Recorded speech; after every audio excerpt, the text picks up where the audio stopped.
Bonjour à tous, je vous propose aujourd'hui de suivre une audition sur le rapport de la Cour des comptes sur le Grand Paris Express. La Cour des comptes, c'est Catherine de Kersozon, la présidente de la deuxième chambre, qui était auditionnée par la commission de l'aménagement du territoire ce matin, justement sur ce rapport alarmiste de la Cour sur le Grand Paris Express. Vous allez le voir, la Cour des comptes, elle appelle à réviser le périmètre du Grand Paris Express. Le document pointe notamment la gouvernance, la dérive continuelle des coûts. Il évoque également de sérieux doutes sur le respect des échéances olympiques de 2024. Et enfin, le rapport souligne le risque pour les finances publiques à court et à moyen terme. Le coût total du projet est désormais estimé à 38,5 milliards d'euros, à comparer bien sûr avec l'objectif initial de 25 milliards et demi fixé en 2013. Voilà, tout de suite, on écoute donc cette audition. Je me limiterai donc aux principales observations du rapport, qui sont au nombre de 3. Tout d'abord, les coûts du Grand Paris Express ne cessent de dériver, ou n'ont cessé de dériver.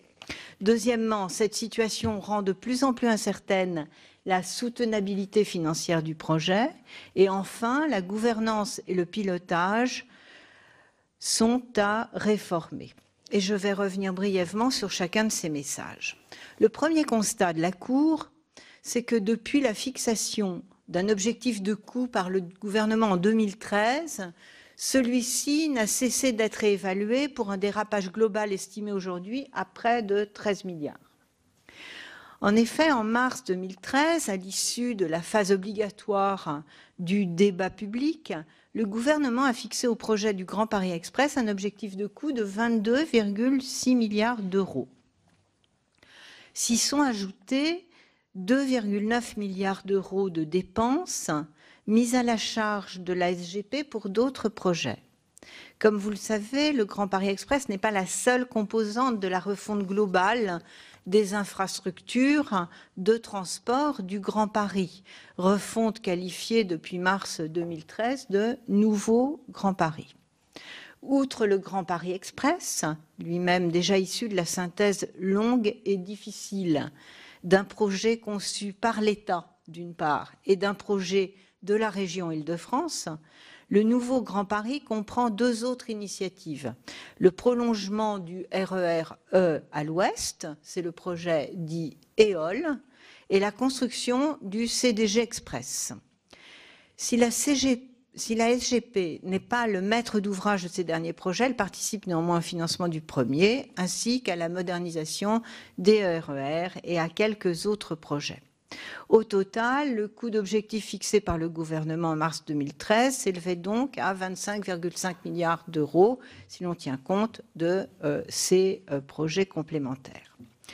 Depuis lors, les coûts prévisionnels n'ont cessé d'augmenter sous l'effet de 4 facteurs principaux. Le premier, c'est l'approfondissement des études qui a révélé progressivement la sous-estimation de l'évaluation initiale, et ceci appelle un commentaire. Certes, dans un grand projet d'infrastructure, les premières évaluations sont toujours fondées sur des études sommaires. Mais dans le cas qui nous occupe, la Cour n'a pas été en mesure de se prononcer sur la fiabilité de ces premières données, la SGP n'ayant pas fourni les bases de calcul. Par ailleurs, il apparaît que les provisions prévues pour le Grand Paris Express étaient largement insuffisantes par rapport à ce qui est recommandé pour les travaux de cette nature. Or, en règle générale, le caractère rapide des évaluations de départ est compensé par la fixation de provisions pour aléas et imprévus, d'autant plus larges que le projet est complexe et risqué.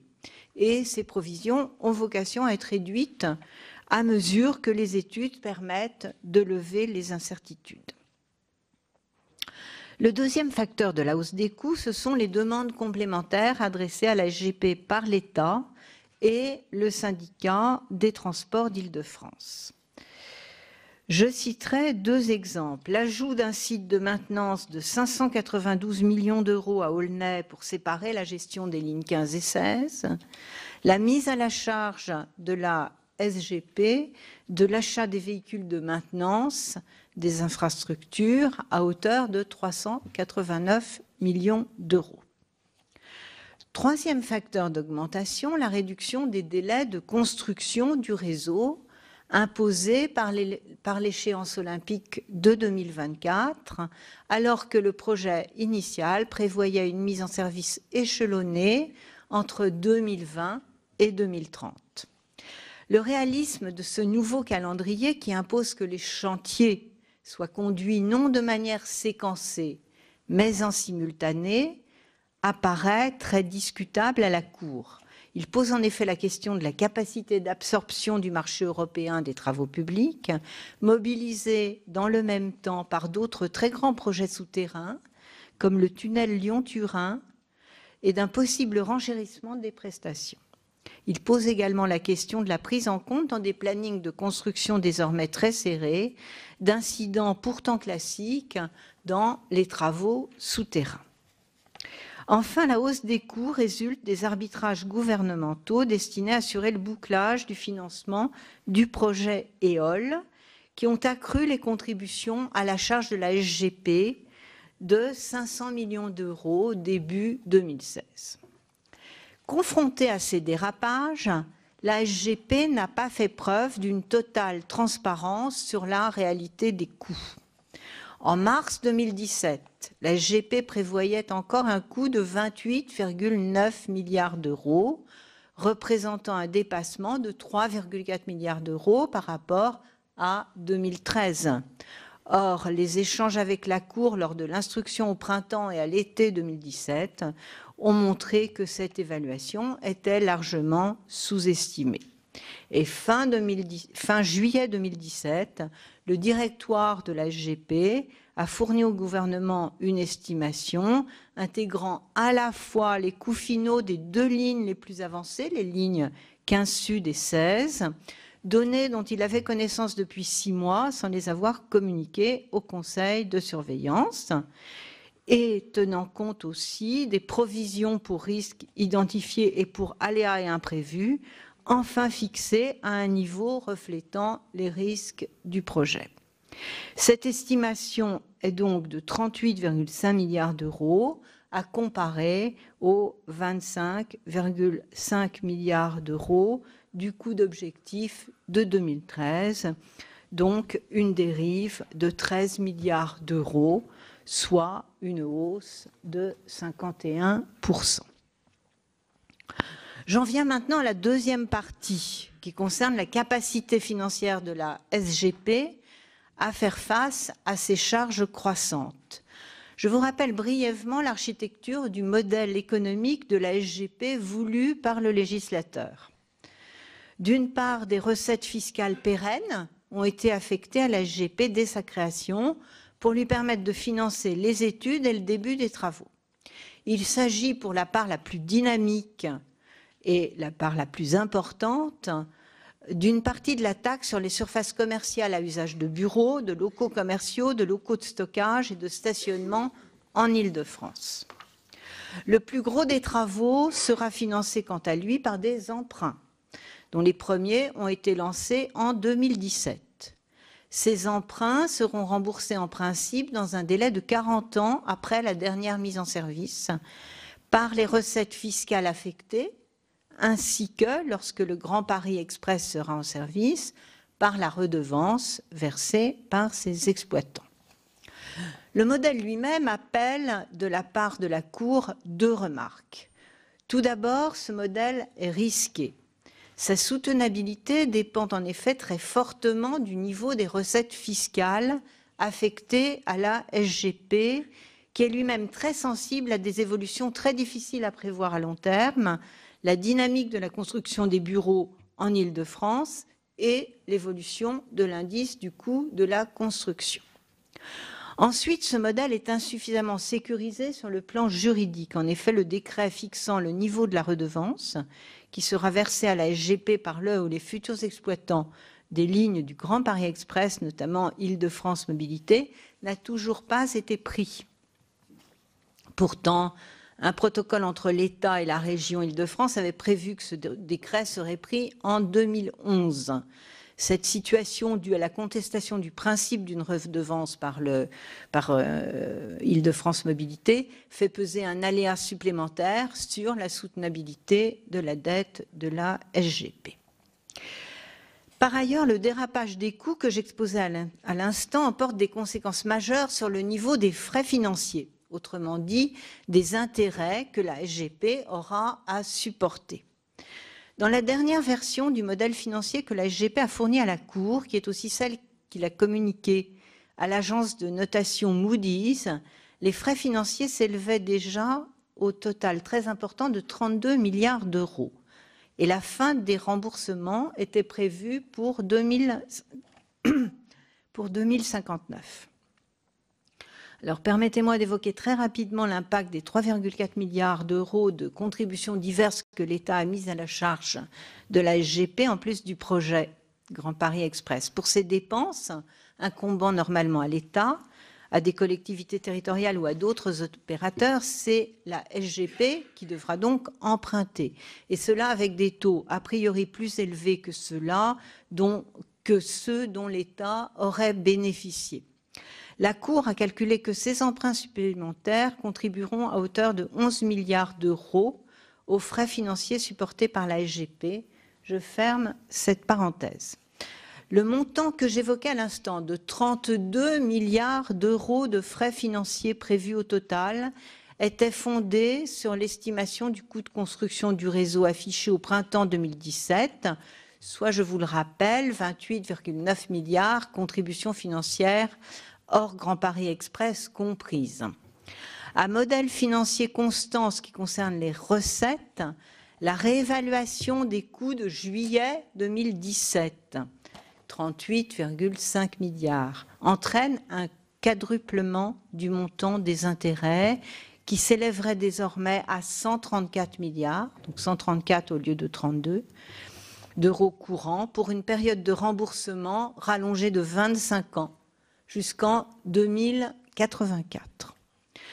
Dans le rapport présenté aujourd'hui, la Cour a procédé à une évaluation poussée des risques pesant sur le niveau des frais financiers. Elle présente ainsi 2 scénarios introduisant des hypothèses dégradées de recettes et de dépenses. Le premier scénario repose sur des hypothèses de recettes défavorables alliant la non mise en œuvre de la redevance d'exploitation avec une croissance limitée du rendement de la taxe sur les bureaux. Le résultat de ce scénario est une fin de remboursement reportée au-delà de 2100 et des frais financiers s'élevant au minimum à plus de 700 milliards d'euros courants. Le deuxième scénario repose sur les mêmes hypothèses auxquelles a été ajouté un risque de taux de 0,5 points sur le financement de long terme. Tout laisse à penser, dans ce cas de figure, que l'établissement ne serait jamais en mesure de rembourser la dette contractée. Si la Cour appelle votre attention sur ce point, c'est parce que la dette de la SGP accroît l'encours de la dette publique au sens maastrichtien. Même si les hypothèses retenues par la SGP ne se dégradaient pas, la dette publique portée par la SGP culminerait à 1,2 point de PIB en 2027. Comme vous le voyez, les perspectives de la SGP sont sombres, qu'il s'agisse des coûts, des délais de construction des lignes ou de l'amortissement de la dette. Dans son rapport remis au Premier ministre en septembre dernier, le préfet de la région Île-de-France présente des scénarios possibles d'adaptation du calendrier de réalisation du Grand Paris Express. Ils consistent tous en un report de la réalisation de plusieurs tronçons du réseau, ce qui permet d'alléger les dépenses de la SGP d'ici 2022. En revanche, ils ne réduisent pas le coût total du projet, ce que seule une révision de son périmètre pourrait permettre. Sur la base des constats que je viens de vous présenter, la Cour formule 4 recommandations à l'État. La première est d'assigner à la SGP un coût d'objectif à fixer ligne par ligne. La deuxième est d'assurer la soutenabilité de long terme du financement de la SGP en revoyant le périmètre du projet et le phasage des dépenses, faute de quoi l'État serait contraint d'affecter à l'établissement de nouvelles recettes. Le troisième est de publier rapidement le décret fixant les caractéristiques de la redevance d'utilisation du réseau, de façon à donner de la visibilité à la SGP s'agissant de ces recettes. La quatrième, enfin, est de mettre en place un contrôle renforcé de la SGP par les tutelles de façon à s'assurer du pilotage rigoureux du projet. Et j'évoquerai en effet, pour terminer, les questions de gouvernance et de gestion de la SGP. La SGP dispose, comme vous le savez, d'une gouvernance originale, composée d'un directoire et d'un conseil de surveillance, ce dernier étant constitué presque à parité de représentants de l'État et d'élus d'Île-de-France. Un des objectifs visés par cette composition était d'obtenir l'adhésion des élus et à travers eux, celle des populations au projet du Grand Paris Express. Ce pari n'était pas gagné d'avance, compte tenu des tensions entre l'État et la région qui avaient marqué le lancement du projet. Pourtant, l'objectif a été atteint, ce qui est un point positif apporté au crédit de la SGP. Toutefois, la Cour a observé au sein de cette gouvernance deux limites fortes, contribuant à expliquer le manque de transparence constaté sur la réalité des coûts et des délais. En premier lieu, le contrôle exercé par le directoire, par le conseil de surveillance est insuffisant. Les pouvoirs du conseil de surveillance sont en effet limités sur le plan juridique. Il ne dispose d'aucune compétence sur les marchés, ni sur certains actes essentiels de la conception du projet, tels que les différents niveaux de documents d'études. Par ailleurs, le Conseil n'exerce pas toujours les compétences qui lui sont conférées par les textes. C'est ainsi qu'en 7 ans d'existence, il n'a jamais fait usage du pouvoir, je cite, d'opérer les vérifications et les contrôles qu'il juge opportuns, ou, je cite à nouveau, de se faire communiquer les documents qu'il estime nécessaires à l'accomplissement de sa mission. La Cour estime donc qu'il y a lieu de renforcer les pouvoirs du Conseil de surveillance, mais aussi de faire évoluer sa composition pour lui permettre de remplir efficacement une mission de contrôle renforcée, notamment sur le plan technique. Des personnalités qualifiées pourraient ainsi être intégrées au Conseil, telles que des spécialistes de la conduite de grands projets ou des spécialistes du financement d'infrastructures. Le contrôle assuré par les autorités de tutelle s'est également avéré défaillant. Au sujet du dérapage des coûts, le directoire n'a pas été plus transparent à l'égard des tutelles qu'il l'a été vis-à-vis du conseil de surveillance. Mais jusqu'à la mi-2016, les tutelles ne semblent pas avoir fait preuve à ce sujet d'un zèle particulier. Il faut dire qu'elles étaient mal organisées pour exercer leur rôle. Depuis sa création en 2010, la SGP a été rattachée successivement à 4 administrations de tutelle et autant de programmes budgétaires. Ce n'est qu'en mars 2017 qu'un comité des tutelles a été institué, dont la présidence a d'ailleurs été transférée au bout de 6 mois du directeur général des infrastructures, des transports et de la mer au préfet de la région Île-de-France. La création de ce comité va dans le bon sens, mais ne peut à elle seule pallier toutes les faiblesses du contrôle. Après la gouvernance, je souhaite dire un mot à présent de 2 éléments particuliers de la gestion, le niveau des ressources humaines et la gestion des marchés. Sur le plan des moyens humains, la comparaison avec d'autres très grands projets d'infrastructures de transport à laquelle nous avons procédé met en évidence la relative faiblesse des ressources de la SGP. Il ne semble pas qu'une stratégie de dimensionnement des effectifs de la SGP ait été véritablement définie par l'établissement et surtout partagée par ses tutelles. Pour faire face à ces besoins, la SGP a donc eu recours à 2 moyens, l'un et l'autre insatisfaisants. Tout d'abord, le recours à du personnel mis à disposition contre remboursement, à hauteur de 15% des équivalents temps plein fin 2016, permettant à l'établissement de desserrer la contrainte du plafond d'emploi. Ensuite et surtout, le recours massif à des prestataires extérieurs, ceci en particulier pour sous-traiter une très grande partie des tâches qui lui incombent en tant que maître d'ouvrage. Le constat est très net en rapportant les effectifs internes de la SGP avec ceux de ses prestataires extérieurs. En 2012, le rapport était d'environ 1 pour 1. En 2016, il est de 1 pour plus de 8. En 2016, les dépenses d'assistance à maîtrise d'ouvrage ont représenté près du triple des dépenses de personnel de la SGP. Outre son coût, cette pratique crée un risque de dépendance vis-à-vis du principal prestataire d'assistance à maîtrise d'ouvrage qui assure en pratique l'essentiel des relations avec les maîtres d'œuvre. C'est là, j'insiste, une situation tout à fait atypique. Deuxième aspect de la gestion que j'évoquerai pour terminer, la gestion des marchés. Comme vous le savez, c'est un sujet auquel la Cour est toujours très attentive. Or, nous avons relevé de nombreux motifs de critique, une définition initiale du besoin souvent imprécise, des règles de procédure parfois contournées, un usage excessif des procédures sans publicité ni mise en concurrence, un recours mal contrôlé aux bons de commande, une pratique extensive des avenants et un rôle trop réduit confié à la commission d'examen des offres.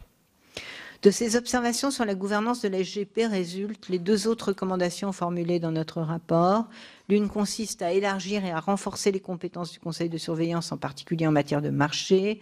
L'autre est de réévaluer le dimensionnement de la SGP, notamment au regard des effectifs de ses prestataires extérieurs, et de définir une trajectoire pluriannuelle des plafonds d'emploi. Voilà, Monsieur le Président, brièvement résumé. Mesdames et Messieurs les sénateurs, un rapport qui met l'accent sur l'ampleur des dérapages financiers du projet de Grand Paris Express, les risques d'insoutenabilité de la dette de la SGP, les fortes incertitudes qui pèsent sur la possibilité d'être au rendez-vous olympique. La Cour ne peut évidemment que se réjouir que ce rapport ait conduit le gouvernement à engager un réexamen du déroulement du projet de Grand Paris Express, tenant compte du contexte technique et financier. Les dysfonctionnements que nous avons relevés, comme j'ai essayé de le montrer dans ma présentation, concernent tous les acteurs. Ils concernent les services de la SGP et du directoire. S'agissant de la qualité des études préalables, j'y reviendrai puisqu'il y a eu des questions sur ce point. Et s'agissant de la sous-évaluation des provisions pour risques et aléas. Il concerne le directoire qui a manqué de transparence dans l'information du Conseil de surveillance et des tutelles sur la dérive des coûts prévisionnels. Il concerne le Conseil de surveillance qui n'a pas utilisé tous les pouvoirs de contrôle que lui donnent les textes. Il concerne les tutelles qui, à la fois, effectivement, ont chargé la barque de la SGP par les contributions complémentaires que j'ai évoquées, mais aussi en ce qu'elles n'ont pas fait preuve jusqu'à une date très récente, comme vous l'avez relevé, de la curiosité, et le mot est presque une litote, qui convient dans ce genre de projet et s'agissant de son pilotage. Comme je vous l'ai dit, notre analyse, c'est que la SGP a eu trop de tutelles, 4 tutelles, le ministre chargé du développement de la région capitale, le ministre de l'économie, le ministre chargé des transports, celui chargé de l'urbanisme, qui ont représenté des intérêts divergents avec un défaut de synthèse et d'arbitrage. Et depuis la disparition en fait du ministre chargé du développement de la région capitale, il n'y a plus eu de chef de file. Les tutelles n'ont pas négocié avec la SGP un contrat d'objectif ni fixé à son président une lettre de mission. Les annonces politiques ont tenu lieu de feuilles de route. Les diverses administrations n'ont pas été portées à s'impliquer dans la tutelle de la SGP pour diverses raisons. La SGP est un interlocuteur doté d'une large autonomie, sur un projet hors norme, doté de financements initialement très abondants. Et le conseil de surveillance regroupait des personnalités politiques de haut niveau devant lesquelles il pouvait paraître difficile aux représentants de ces administrations d'émettre des objections s'ils en avaient. Et la tutelle technique, la DGITM n'a commencé à s'affirmer qu'à compter de 2013.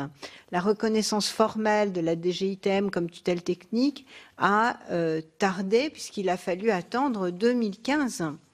Et ce n'est qu'après la mission conjointe du CGEDD de l'IGF qui a été mise en place en 2017, le comité des tutelles, qui, après avoir été brièvement placé sous la responsabilité du DGITM, a été transféré à la présidence du préfet de la région Île-de-France.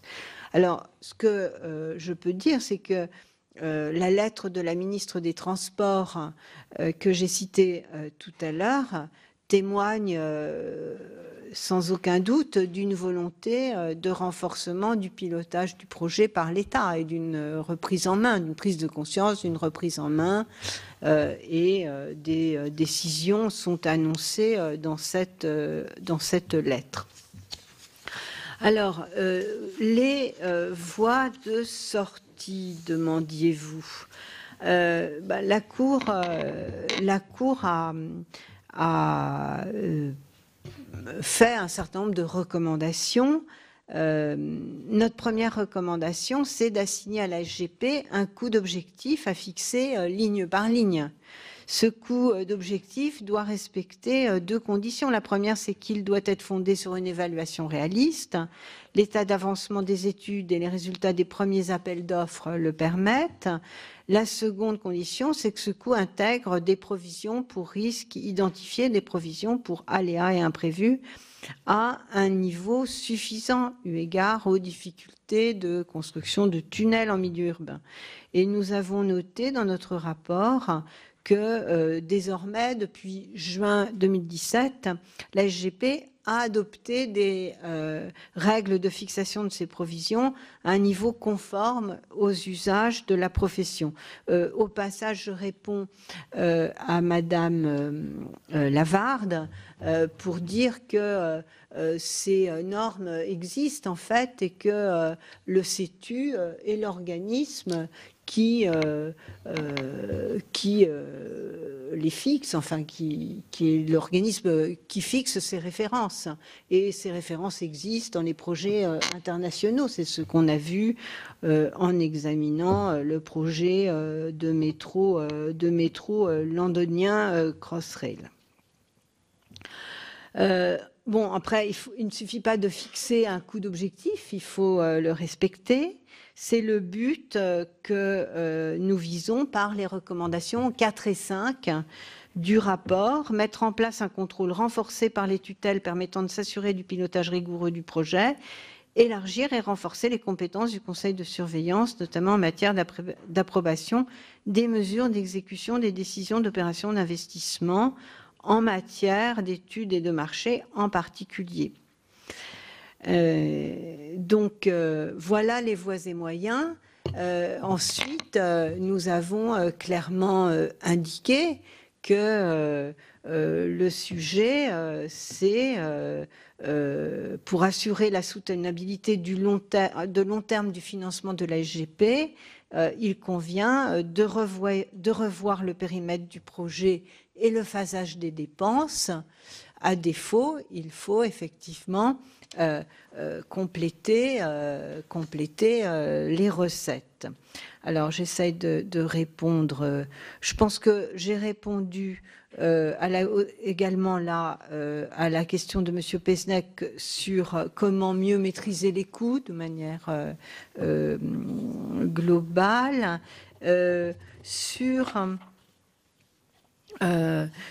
l'hypothèse de recettes complémentaires. Alors, d'abord, il faut dire que dans le modèle financier de la SGP intègre la redevance pour laquelle il manque les instruments juridiques dont j'ai parlé. Donc, c'est pourquoi, quand on fait tourner le modèle sans la redevance, puisqu'aujourd'hui, elle n'est pas actée, eh bien, on se trouve on est confronté à un hiatus de financement. D'autre part, sur l'hypothèse de recettes nouvelles, la Cour n'a pas examiné cette hypothèse et donc nous n'avons formulé aucune expertise ni aucune recommandation sur ce sujet. Nous savons que désormais une mission en ce sens est confiée à JCARES. Alors, je continue d'essayer de répondre à vos questions. S'agissant de la part de responsabilité des Jeux Olympiques dans la décision d'accélérer le processus. Alors, je vous renvoie, je ne sais pas si vous l'avez en main, je vous renvoie à notre rapport, à la page 49 de ce rapport. Il y a un tableau numéro 7 qui précise tronçon de ligne par tronçon de ligne, l'impact en fait des Jeux olympiques et paralympiques dans l'accélération du calendrier du Grand Paris Express. Et en fait, donc ce calendrier a été défini par une décision du Conseil des ministres du 9 juillet 2014, s'agissant notamment des lignes 14, 16 et 17 et 18. Donc, par exemple, si je prends la ligne 14 sud, dans le dossier initial, la mise en service devait intervenir pour Olympiade IGR avant 2025, pour IGR, donc c'est Gustave Roussy-Orly, avant 2030, et après donc la décision de juillet 2014, on est en deuxième trimestre 2024. Donc, nous donnons le détail, évidemment, de cette accélération de calendrier. La question qui se pose, mais je pense l'avoir dit dans l'exposé liminaire, c'est que les données qui ont été communiquées au CIO n'étaient pas parfaitement réalistes. Le dossier de candidature à l'organisation des JO a pris en compte le calendrier d'ouverture des lignes tel qu'il avait été défini par le gouvernement. Il n'y a pas eu d'études. Il n'a pas été, enfin, ça a été une décision sans doute politique. Ce que nous écrivons donc, c'est que ce calendrier est très tendu et ne laisse que très peu de place à la survenance d'aléas de chantier. Et pour dire cela, nous nous appuyons sur les conclusions du Centre d'études des tunnels, le CETU, qui sont citées dans notre rapport aux pages 52 et 53. Et notre citation est particulièrement claire.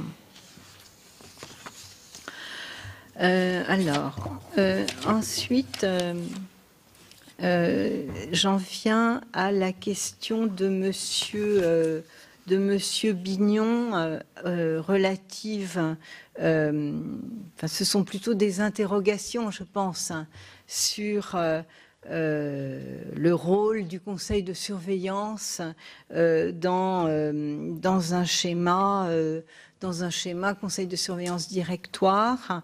C'est vrai que les statuts de la Société du Canal Seine-Nord sont calés sur ceux de la SGP.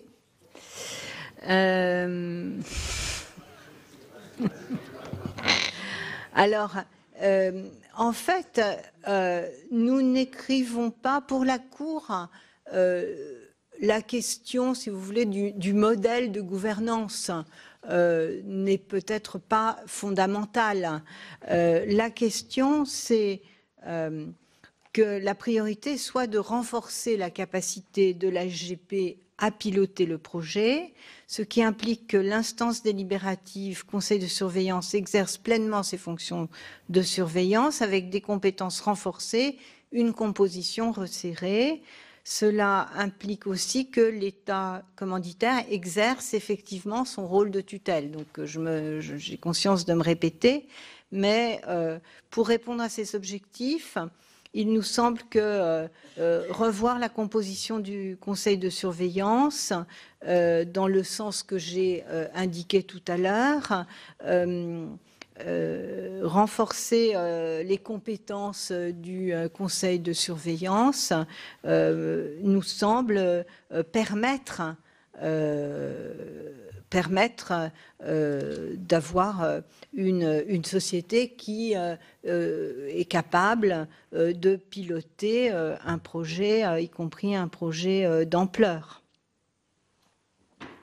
Mais il est nécessaire que il y ait au sein du conseil de surveillance des compétences techniques, des compétences en matière de gestion de grands projets d'infrastructure.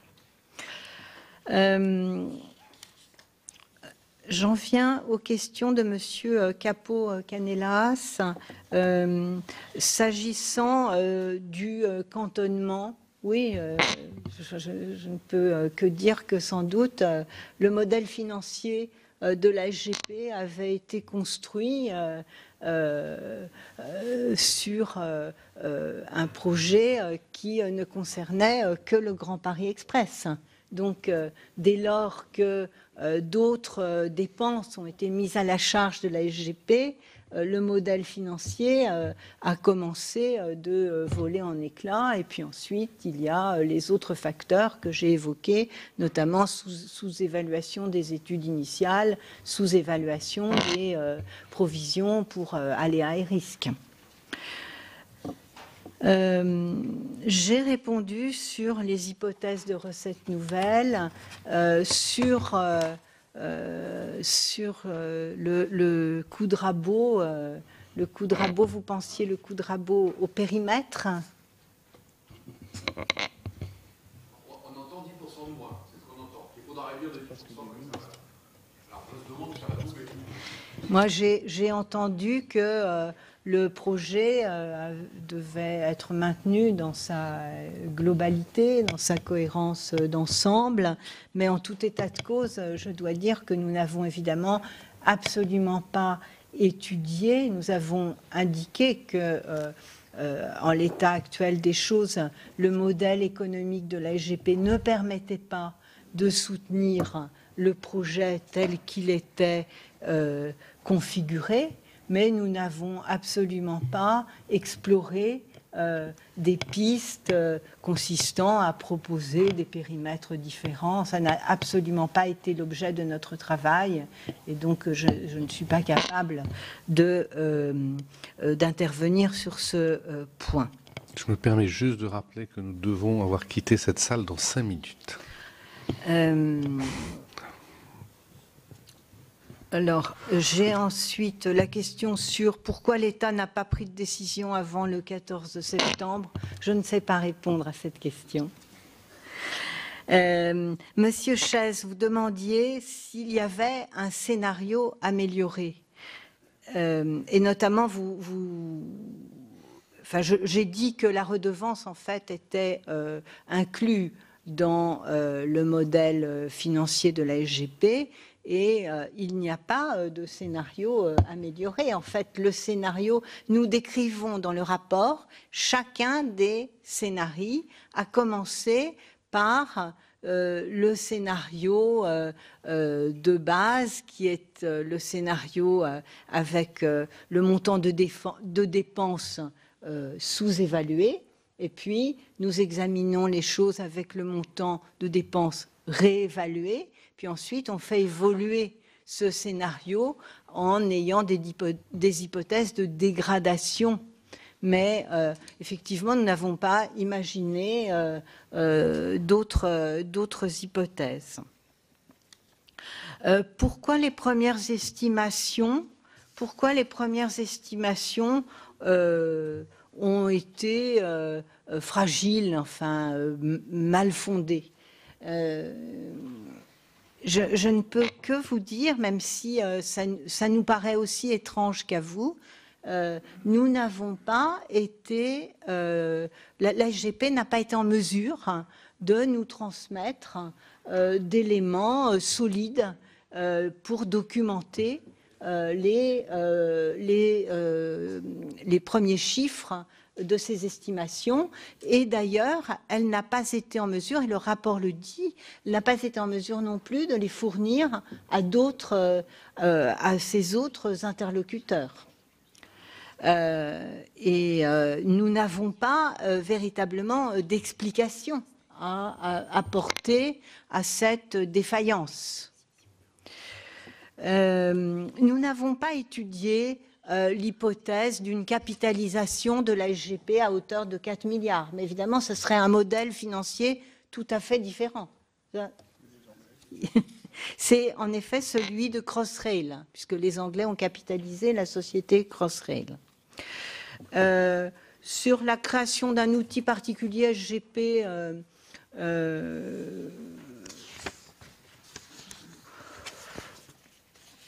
c'est évidemment le choix de la création de la SGP résulte d'un choix politique fort qui était pour l'État de jouer un rôle majeur d'impulsion dans la politique d'aménagement du Grand Paris. On a créé pour cela une société de projet. Ce choix, c'est un choix qui peut être fait dans d'autres exemples, dans d'autres pays. Donc, il n'est pas absolument à rejeter, mais peut-être il y a un certain nombre de réserves. Et je reviens là sur le fait que qui dit structure de projet implique qu'il y ait une gouvernance adaptée, une tutelle qui s'exerce effectivement. Donc, je pense qu'on ne peut pas rejeter le modèle, mais il doit être assorti d'un certain nombre de conditions. En ce qui concerne la question de Monsieur Bachet sur la part qu'aurait pu prendre la RATP, est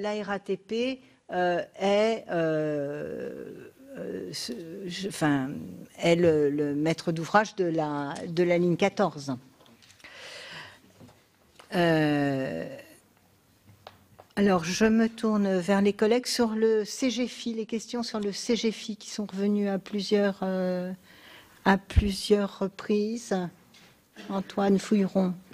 Oui, alors sur le contrôle général économique et financier, effectivement, la SGP est soumise au contrôle d'État exercé par la mission de contrôle économique et financier des transports.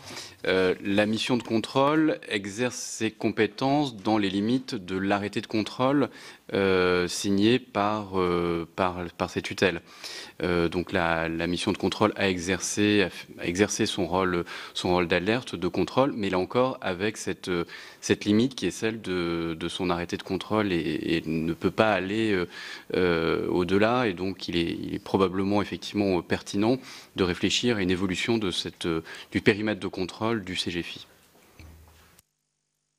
Sur la question de Monsieur Fouché à propos de n'est-ce pas trop tard en province quand les CRC font des observations, on les écoute. Je pense véritablement que notre rapport a joué son rôle d'alerte et que le gouvernement a réagi rapidement et a annoncé en tout cas des décisions avec un calendrier de prise de décision. Donc ce que j'observe, c'est que notre rapport a eu un effet, en l'occurrence. Monsieur Bazin nous a interrogé sur le personnel, ou plutôt vous avez témoigné, je crois, monsieur le sénateur. Ah, les interconnexions, elles sont sur le financement des interconnexions, donc elles sont prévues dans la trajectoire financière de la SGP à hauteur de 450 millions d'euros sous forme de provision. Voilà donc pour l'audition de Catherine de Kersozon sur le Grand Paris Express, la Cour des comptes qui dénonce donc dans ce rapport la dérive des coûts du projet. Elle préconise notamment de réviser le périmètre et de revoir fortement le phasage du projet chiffré à 19 milliards d'euros en 2010 pour 4 nouvelles lignes de métro. Le coût total, qui comprend désormais le prolongement du RER-E à l'ouest, celui de l'actuelle ligne 14 au nord, ainsi que le coût, bien sûr, des interconnexions entre toutes les lignes, a finalement été estimé à 38 milliards et demi d'euros. Un coût intenable pour la Cour des comptes, qui dénonce donc dans ce rapport ce projet. Voilà, vous pouvez bien sûr revoir cette audition sur notre site internet publicsénat.fr.